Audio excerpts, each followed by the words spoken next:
अब हमें जेनास दिखाया जाता है कि उस एसिड के अटैक के कारण उसके शरीर के सारे पुर्जे ढीले हो चुके हैं और बहुत ज्यादा पिघल के अलग भी हो चुके हैं। अब जल दानव उसका फायदा उठाता है और उसका सर पकड़ के उठा उठा करके पटकता है और उसे बड़ी मार मारता है। और इसी दौरान जब वह उसे खत्म करने ही वाला होता है तभी हमें साइकिल हीरो पीछे से दिखाई देता है। वह अपनी साइकिल जल दानव के ऊपर फेंकता है और कहता है कि तुम्हारी हिम्मत कैसे हुई लोगों को परेशान करने की, अब मैं आ गया हूँ, तुम्हें मार दूंगा। अब यह देख करके लोग तो बड़ा परेशान हो जाते हैं कि यह कौन आ गया है, और वो उसे जानते भी होते हैं कि यह बहुत कमजोर हीरो है, वह उससे नहीं लड़ सकता है, लेकिन वह अपने जज्बे में आकर के उससे लड़ाई शुरू करता है। जल दानव यह देख करके बहुत परेशान होता है और वह तुरंत उसका हाथ पकड़ करके दीवार पर बहुत ज्यादा बार उठा उठा के पटकता है, जिसके उसके सारे परखच्चे उड़ जाते हैं और उसे दूर जा करके फेंक देता है। अब जैसे ही वह गिर चुका होता है, जल दानव दूसरी तरफ मुड़ने वाला होता है, वह अपने टूटे हुए शरीर के परखच्चों के साथ में वह फिर से खड़ा होता है और कहता है कि जब तक मेरे शरीर में जान है मैं तुम्हें नहीं जाने दूंगा और तुम्हें मैं खत्म करके ही मानूंगा। अब यह जज्बा देख करके लोग रोने लगते हैं, क्योंकि वो समझ रहे थे कि अब दोबारा ये लड़ेगा तो यह अपनी जान से हाथ धो बैठेगा, इसमें कोई शक नहीं था। लेकिन फिर भी वह पूरी जद्दोजहद दिखाता है और वह उससे लड़ने की बात करता है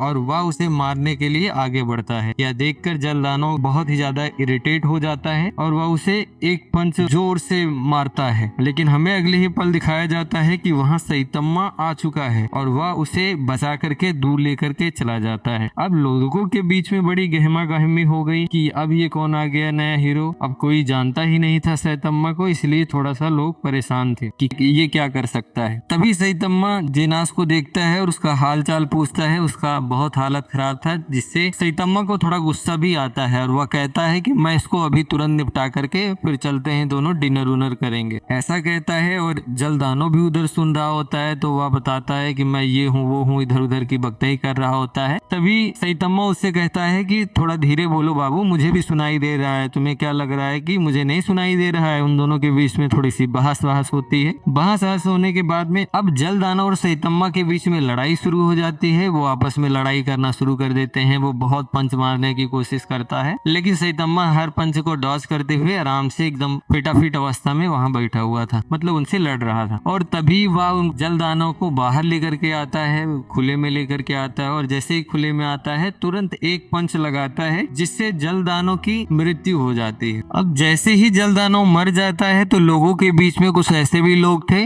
जिनका दिमाग घास चरने जाता है, तो उनका चुनना भी काटना शुरू हो गया और वो वहां फर्जी की बकताई करना शुरू कर देते हैं कि जल दानव से बहुत सारे हीरो इसके पहले लड़े थे, जिसके कारण जल दानव कमजोर हो गया था और ये आसानी से उसको एक झापड़ में निपटा दिया है। लेकिन कुछ दूसरे लोग थे जो उसको मना करते हैं कि तुम्हारी क्या समस्या है, तुम फर्जी में उठपटांग की बकताई क्यों कर रहे हो, उस आदमी ने हमारी जान बचाई है, उसकी प्रशंसा करनी चाहिए, तुम लोग लड़भेरी कर रहे हो। लेकिन वह नहीं मानता है और यह बात सैतम्मा के कानों में भी पहुंचती है। तो सैतम्मा भी उनको बहुत ऊट पटांग की बकताई करता है। अभी वो जोश में होता है, वो कहता है उनसे कि अब मैं क्या करूं, मेरे से पहले कोई लड़ा है तो इसका मतलब ये तो नहीं है कि मैं एकदम हलवा आदमी को मार के जा रहा हूँ, जिससे पूरी भीड़ अब और ज्यादा गुस्सा हो जाती है, क्योंकि आग बबूला हो रही है। इस तरीके से कोई हीरो बात करता है, जिसके कारण अब सभी लोग उसके अगेंस्ट हो गए हैं और सब केवल एक ही बात कर रहे हैं कि तुम चूतिया हो, ये कमजोर हो गया था इसलिए मर गया, नहीं तो तुम्हारी हिम्मत नहीं थी कि तुम इसको मार लेते। लेकिन फिर आगे सैतम्मा और लोग अपने घर चले जाते हैं, क्योंकि बहुत ज्यादा वो परेशान होते हैं। अब हमें आगे दिखाया जाता है कि इन सब के जाने के बाद जितने भी घायल हीरो थे उनको वहां से रेस्क्यू किया जाता है, उन्हें हॉस्पिटल में भर्ती किया जाता है और जेनास को लैब में भेज दिया जाता है रिपेयर करने के लिए। और तभी हमें सोनिक दोबारा से आता हुआ दिखाई देता है और वो खुद में ही बात कर रहा होता है कि मैं कपड़ा पहनने गया, अपना इक्विपमेंट लाने गया और इतने में ही ये मर गया, नहीं तो मैं इसको आज निपटा देता। बिल्कुल बिल्कुल। और वहां पर जल दानव की हड्डियां पड़ी थी और बाकी इधर उधर बहुत सारी टूटी फूटी इमारतें हमको दिखाई दे रही। अब इसके साथ में सैतम्मा भी हमको दिखाया जाता है कि वह भी किसी बात पर बड़ा खुश नजर आ रहा है। तभी हमको इस स्टोरी का मेन पार्ट दिखाया जाता है। वहां हम देखते हैं कि एक जादूगरनी होती है जो भविष्यवाणी करती है और वह एसोसिएशन के टच में होती है। वो एसोसिएशन वालों को बताती है कि भैया ऐसा है कि कुछ दिनों में पृथ्वी पर बहुत बड़ी मुसीबत आने वाली है, जिससे कोई भी हीरो, चाहे जितना बड़ा हीरो हो, चाहे जितना शक्तिशाली हो, वह उसको नहीं बचा सकता, उसको नहीं रोक सकता है और पृथ्वी खत्म हो जाएगी, जिससे सब लोग परेशान हैं। अब आज के एपिसोड में केवल इतना ही। हम कल के एपिसोड में देखेंगे कि आगे क्या होता है। तब तक के लिए बने रहिए, वीडियो को लाइक कीजिए, शेयर कीजिए, सब्सक्राइब करना बिल्कुल मत भूलिएगा और थोड़ा सा सपोर्ट दिखाइए। स्टार्टिंग है तो हो सकता है कि अभी मुझसे अच्छी तरीके से वीडियो नहीं बन रही है, लेकिन कम से कम मैं कंटेंट देने का प्रयास कर रहा हूँ। तो प्लीज ट्राई कीजिए कि थोड़ा सा सपोर्ट कीजिए और मैं अपने कंटेंट को बेटर बनाने की कोशिश कर रहा हूँ। Thank you.